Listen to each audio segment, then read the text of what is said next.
आज हम पढ़ने जा रहे हैं चरक संहिता सूत्र स्थान का 9th चैप्टर, दैट इज खुड्डाक चतुष्पाद अध्यायम। देखो, खुड्डाक चतुष्पाद वर्ड को समझते हैं तो खुड्डाक का शब्द का मतलब होता है छोटा या अल्प। ठीक है, चतुष्पाद का मतलब इसमें जो चतुष्पाद का छोटे रूप में या संक्षिप्त रूप में इसका वर्णन मिलेगा।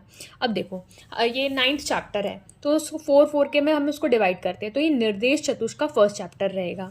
ठीक है, और अगर हम चैप्टर के फर्स्ट में स्टार्टिंग में पढ़ते हैं कि इस चैप्टर पर बौद्ध दर्शन का प्रभाव पड़ता है। ठीक है, अब आप दिमाग में रिकॉल करिए कि मैंने कहाँ पर बताया था, किस चैप्टर के अंदर बताया था कि धर्मशास्त्र का प्रभाव किस चैप्टर के अंदर पड़ता है। ठीक है, तो छोटी छोटी सी चीजें हैं, हमें बहुत अच्छे से याद करते चलनी है, दिमाग में रहनी चाहिए। आप अपनी चैप्टर की संहिता हमारी खोल लीजिए, संहिता से ही हमेशा पढ़ना है क्योंकि देखिए विजुअल क्रिएट्स करने। आप पूरे टाइम अपनी संहिता में देखिए, मैं आपको इंडिकेशंस देती हूँ, वो आपको हेल्प करेंगे। ठीक है, अब यहाँ पर हम देखेंगे कि जो श्लोका नंबर 3 है उसमें चिकित्सा के 4 पाद दिए, मतलब what are the 4 pillars treatment के। तो वो उसमें लिखा है भिषक द्रव्याणि उपस्थाता रोगी पाद चतुष्टयम गुणवत कारणम ज्ञेयम विकार उपशांते। अर्थात ये क्या कहना चाह रहा है कि सबसे पहले भिषक यानी जो हमारा फिजिशियन है, दैट इज वैद्य, गुणवत द्रव्य मतलब हमारी जो मेडिसिन होनी चाहिए, हमारी जो ड्रग्स, हमारी औषधियाँ होती है वो।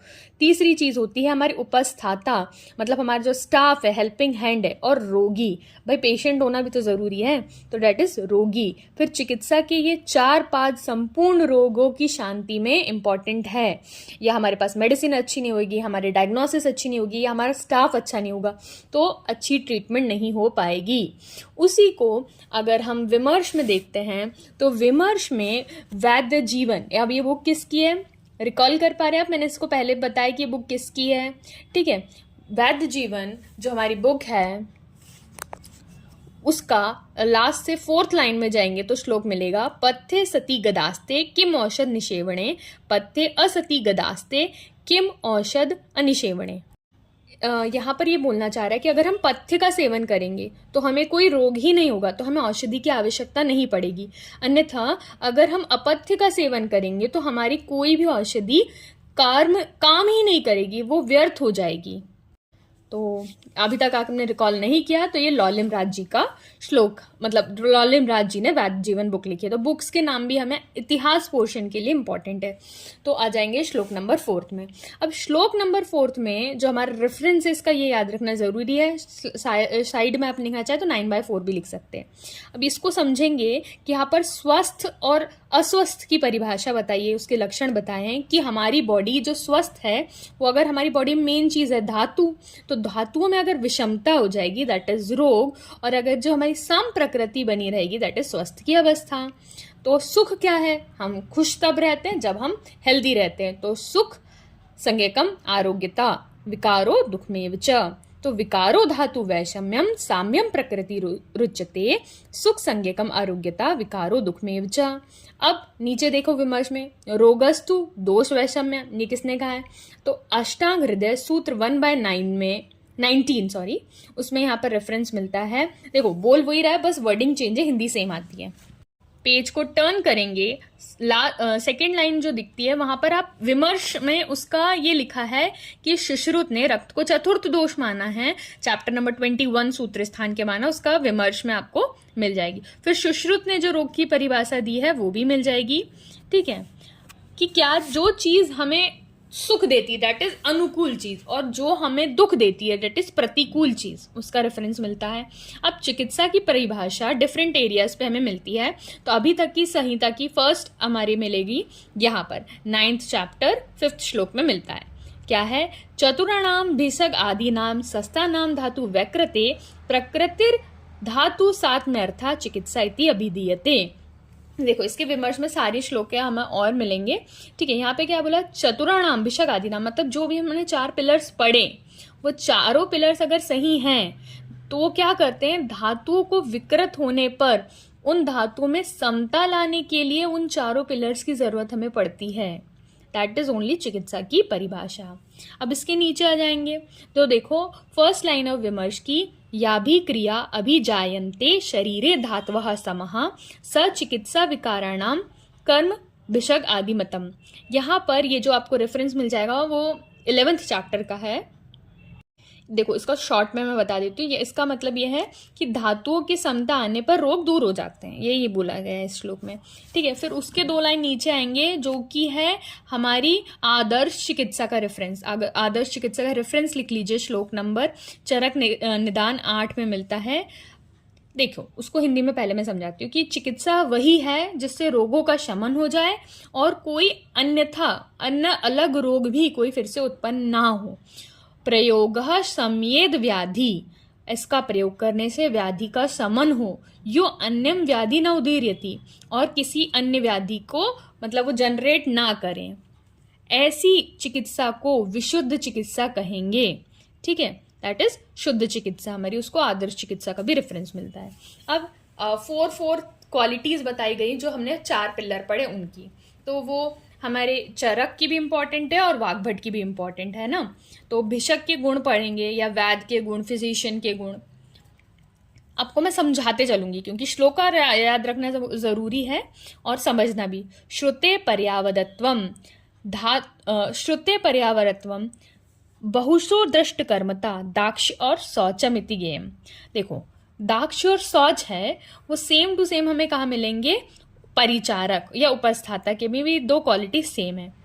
अब वो पढ़ा लिखा होना चाहिए, वो संहिता का उसका ज्ञान होना चाहिए, शस्त्र का ज्ञान होना चाहिए, उसको पढ़ा लिखा होना चाहिए। साथ में क्या होना चाहिए, वो जो क्वालिटीज करेगा उसको करना भी आना चाहिए। पहले तो उसने देखा होगा, दृष्ट कर्मा होगा, उसने वो चीज़ें बार बार प्रैक्टिकल्स अपने आंखों से देखे होंगे, और फिर उसको अलग बार उसने किया भी होगा। कोई भी चीज़ हो तो उसने किया भी होगा, चाहे औषधि निर्माण हो चाहे सारी चीज़ें हो, उसने पहले देखी हो फिर करी हो। ऐसा हमारा वैध होना चाहिए। नेक्स्ट आते हैं हम देखते हैं ड्रग्स की क्वालिटीज़ हमारी, क्योंकि ड्रग्स देखो ऐसी होनी चाहिए कि वो बहुत ज़्यादा होनी चाहिए कि ज़्यादा हमें प्राप्त कर सके, मैं बहुत सारे लोगों को सेम मेडिकेशन दे सकूं। ठीक है, फिर और बहुत सारे रोगों पे काम कर सके, व्याधि को नाश करने वाली भी हो और उसके मैं बहुत सारे टाइप्स बता सकूं, उसके बल के हिसाब से मैं उसको स्वरस, कल, कुटी, अवले आदि बना सकूं। बहुत सारे योग होना चाहिए, है ना, अनेक विध कल्पना बन जाएगी उसकी। संवत होनी चाहिए, सड़ी गली गुणों में हीन नहीं होनी चाहिए। ठीक है, ऐसी हमारी औषधि होती है। बहुता तत्र योग्यत्वम अनेक विध कल्पना। ठीक है, अनेक विध कल्पना यानी बहुत सारे उसके फॉर्मुलेशंस बन जाए। फिर संपच्चेती, ये चलेंगे। नेक्स्ट आते हैं हम परिचारक या उपचारक के गुण देते हैं। नर्सिंग स्टाफ हमारा कैसा होना चाहिए। फिर उपचार ज्ञाता, उसमें ये देखिए वो क्या बोल रहा है, उपचार ज्ञाता मतलब उसको पूरा नॉलेज होना चाहिए, वो सेवा कैसे करते हैं उसका पूर्ण ज्ञान होना चाहिए। ही शुड बी दक्ष। आतुरागश्च मतलब जो डॉक्टर उसको बोले वैसा उसको करना चाहिए। अनुरागश्च अधिकतर मिलता है कि अनुरागश्च किसका गुण है, तो वहां पर अनुरागश्च जो है हमारा परिचारक का गुण है। फिर शौचम तो पवित्र होना चाहिए। ठीक है, अब वैद्य की क्वालिटीज के बारे में बात कर ली हमने, और ड्रग्स कैसी होनी चाहिए, हमारा हेल्पिंग असिस्टेंट कैसा होना चाहिए। अब बात करते हैं मेन पेशेंट की। अब पेशेंट के गुण में देखते हैं, पहला स्मृति शक्ति होना चाहिए, उसमें स्मृति की शक्ति होनी चाहिए, मतलब वो बता सके हमें कि उसे क्या हुआ है। ठीक है, और जैसा वैद्य उसको इंडिकेशन दे, जैसे उसको मेडिसिन प्रिस्क्राइब करे, जो दिनचर्या ऋतुचर्या उसको बोले वो उसको याद रखे, निर्देशकारित्व होना चाहिए, उसकी आज्ञा का पालन करे। ठीक है, और वो कोई भी चीज छुपाए नहीं, निर्भयता होनी चाहिए। अभिरुत्वम बोलेंगे उसको, है ना, अभिरुत्वम मतलब डरे नहीं किसी भी चीज से, है ना, निर्भय होकर चीजें बताए। और ज्ञापक वर्ड का मतलब है वो सारी चीजें हमें अच्छे से बता सके। ठीक है, तो इंपॉर्टेंट वर्ड्स रिकॉल करेंगे कि ज्ञापक किसका गुण है, स्मृति इज अ गुण ऑफ रोगी, है ना, अभिरुत्वम, अनुरागश्च, संपत, ये सारे जो वर्ड्स हैं वो इंपॉर्टेंट एमसीक्यूज में पूछे जा सकते हैं। ठीक है, नेक्स्ट पेज अपन टर्न करते हैं, तो सेम टैबुलर फॉर्म में इसका दिया गया, उसी को हाईलाइट्स कर लीजिए जो भी मैंने अभी बोला आपको। अब नेक्स्ट पोर्शन में जाता है चिकित्सा के बारे में विशेष विचार, वो क्या क्या प्रकट करना चाह रहे हैं कि क्या चिकित्सा होती है विशेष रूप से, उसके बारे में बता रहे हैं। हम श्लोका पढ़ेंगे। कारणम षोडश गुणम, जो अब भी हमने जो 16 गुण या 16 हेतु हमने गुणों से पढ़ा, तो उससे क्या निकलते हैं, सिद्धोपात चतुष्टयम। तो इन्हीं सारी चीजों से हमारी जो चिकित्सा की सिद्धि के यही कारण है, यही आर द पिलर्स, यही हेतु है। इन चारों गुणों को जानने वाला, औषधियों को जानने वाला परिचारक। तो यहाँ पे 2 वर्ड इंपॉर्टेंट है जो कि है विज्ञाता, शशिता, योक्ता, प्रधान। तो विज्ञाता और शशिता किसके गुण बताए गए, विज्ञाता यानी जानने वाला, शशिता यानी किसी और को हमको रूल भी करना है, हमको कमांड देती आनी चाहिए, ठीक है, इंपॉर्टेंट है। बोला है यहाँ पर आचार्यों ने कि सशिता होना चाहिए, आपको किसी के ऊपर शासन करने वाला होना चाहिए। अगर आपके जो जूनियर है वो आपकी बात नहीं सुनेगा तो वो वर्थ इट नहीं रहेगा, ठीक है। विज्ञाता सशिता इंपॉर्टेंट लक्षण ऑफ कौन के, वैद के, ठीक है, ये इंपॉर्टेंट है। और इन सारी क्वालिटीज के कारण ही हमने जो वैद को क्या बोला है, प्रधान बोला है। युक्ता प्रधानम बिशप गतम तू, इसलिए क्या है, हमारे जो फिजिशियन है वो प्रधान है। और नीचे वाला देखो मैं आपको समझाती हूँ, उसने ऐसा बोला है, अगर आपके पास पात्र हो, कमरा हो, सारी चीजें हो, ईंधन हो, सारी चीजें हो, लेकिन जब तक आपके पास शेफ नहीं है तो कौन कुक करेगा। उसी तरीके से वैद इज वेरी इंपॉर्टेंट। एग्जाम्पल के उससे देखो नेक्स्ट लाइन में भी, श्लोका नंबर 13 में भी यही दिया है कि अगर आपके पास मिट्टी है, दंड है, चक्र है, सूत्र है, सारी सामग्री है, लेकिन आपके पास अगर कुंभकार नहीं है तो आपका क्या घड़ा बन सकता है, नहीं बन सकता है। जो आखिरी श्लोक में पादत्रयम तथा लिखा है, पादत्रयम तथा किसके लिए बोला गया है, कौन सी, वैद को छोड़ के जो 3 चीजें बची, दैट इज रोगी, द्रव्य और परिचारक, उस चीजों को पादत्रयम में लिया गया है, वैद को नहीं लिया गया है, ठीक है। उसके बाद जब हम नीचे आते हैं, जो आजकल सोशल मीडिया मार्केट चल रहा है उसी के बारे में बताया गया है कि वर आत्मना हुते अग्नि, मतलब आपको कोई भी मूर्ख वैद्य या मूर्ख इंसान की बातें नहीं माननी है, वो क्या बोल रहा है, उससे अच्छा तो ये है कि आप अपने आप को अग्नि के हवन की अग्नि में जला दो, ठीक है, अपनी आत्मा को अग्नि के हवन में जला दो। इसलिए वर आत्मा हुते अग्ने न चिकित्सा प्रवर्तितः बोला है, जो कि आजकल रील्स में देख लिया, शॉर्ट्स में देख लिया, ये नुस्खा, ये लोग उसी को अप्लाई करने लग जाते हैं, तो वो कितना ड्रास्टिक है ये बहुत अच्छे से श्लोक में एज ए रेफरेंस बताया गया है, ठीक है। अब प्राणाभिषर वैद, एक होता है रोगाभिषर वैद और एक होता है प्राणाभिषर। देखो जो प्राण को हमारे सेव करे दैट इज प्राणाभिषर, जो रोग को सेव कर ले, रोग ही बच गया हम नहीं बचे, दैट इज रोगाभिषर। याद रखना है, ठीक है। 4 क्वालिटीज यहाँ पर बताई गई है कि कौन से जो वैद होते हैं दैट इज प्राणाभिषर। सबसे पहले तो उसको शास्त्र का ज्ञान होना चाहिए, उसको समझना चाहिए, फिर प्रत्यक्ष कर्म किया होना चाहिए और प्रत्यक्ष कर्म देखा होना चाहिए, बस 4 काम उसने बताया।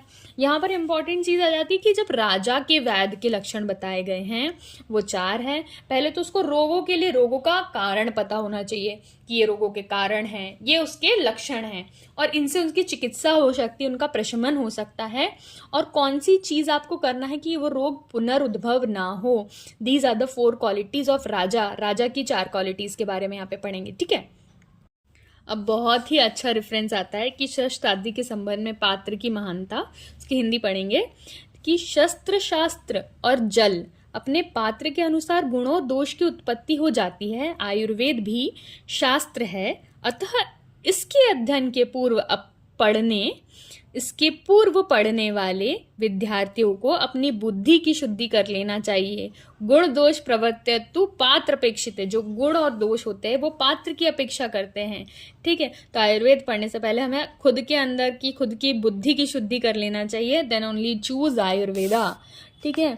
और उत्तम वैद्य के गुण पढ़ेंगे तो वो नंबर भी पूछा जाता है तो 6 नंबर है, ठीक है ना, कि 4 जो अभी तक हमने पिलर पढ़े, दैट इज उत्तम वैद्य के गुण नहीं है वो, ठीक है। उत्तम वैद्य के गुण है विद्या वितर्को विज्ञानम स्मृति तात्पराख्या क्रिया, ठीक है, ये हमारे 6 गुण रहेंगे।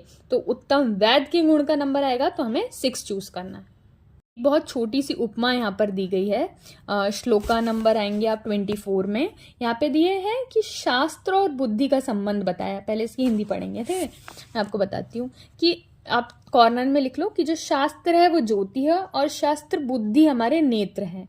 विश्व को प्रकाशित करने वाले जो शास्त्र एक ज्योति है और अपनी बुद्धि जो है हम नेत्र से उस चीज को देख रहे हैं, ठीक है। वस्तु को प्रकाशित करने वाला शास्त्र है एक दीप के समान है, और शुद्ध बुद्धि या दर्शन इसके निर्मल शुद्ध बुद्धि एवं स्वरूपी दीप के समान होती है, ठीक है। तो क्या शास्त्र है, दैट इज ज्योति, वो जल रही है, हम अपने नेत्र से जितना ग्रहण कर सकते हैं दैट इज हमारी बुद्धि, कि मुझे कितनी रोशनी दिख रही है, ठीक है। उसके बाद आते हैं जो हमारा श्लोक बहुत इंपॉर्टेंट है, बहुत फेमस है, मैत्री कारुण्यम आर्तेषु सस्ते प्रीति रूपेक्षणः प्रकृतिस्थेषु भूतेषु वैद वृत्ति चतुष्टयम। यहाँ पर 4 वैद की वृत्तियों के बारे में बताया गया। मैत्री का मतलब क्या होता है, प्राणी मात्र से हमें मित्रता से बात करनी चाहिए। कारुण मतलब रोगी पर हमें दया करनी चाहिए, ऐसी नहीं कि उसके साथ किसी भी तरीके का हम रूढ़ व्यवहार करें, है ना। शाक्य प्रीति यानी साध्य रोगों में प्रेम पूर्वक चिकित्सा करना चाहिए। देखो असाध्य रोग को अपने हाथ में लेकर फालतू में ऐसा क्लेम नहीं करना चाहिए कि जो चीज़ असाध्य हो उसको लास्ट स्टेज में आके मैं बोलो कि हाँ ये क्योरेबल है, तो वो नहीं। उपेक्षा, कौन सी चीज़ें साध्य रोग है, कौन सी असाध्य है, कौन से पेशेंट को जाने देना चाहिए, कौन से पेशेंट को रोकना चाहिए, ये सब चीज़ें देखनी थी।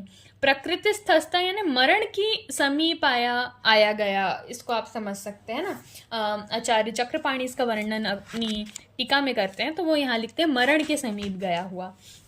ठीक है, अब वैद्य की 4 वृत्तियां पढ़ ली, और इम्पॉर्टेंट है कि वैद्य की 4 वृत्तियों का रेफरेंस भी यहाँ पर है। उत्तम गुणों का रेफरेंस, प्राणाभिषेक, राजा के योग्य वैद्य, सारा रेफरेंस यहाँ पर मिलता है। इस तरीके से चैप्टर कंप्लीट होता है। हमारा निर्देश चतुष्क का फर्स्ट चैप्टर शस्त्रशालाली सलीलम, अपने गुण या दोष अपने के लिए पात्र की अपेक्षा करते हैं, ये वाला हमें याद रखना है। ठीक है, नेक्स्ट चैप्टर हम 10th पढ़ेंगे। Thank you.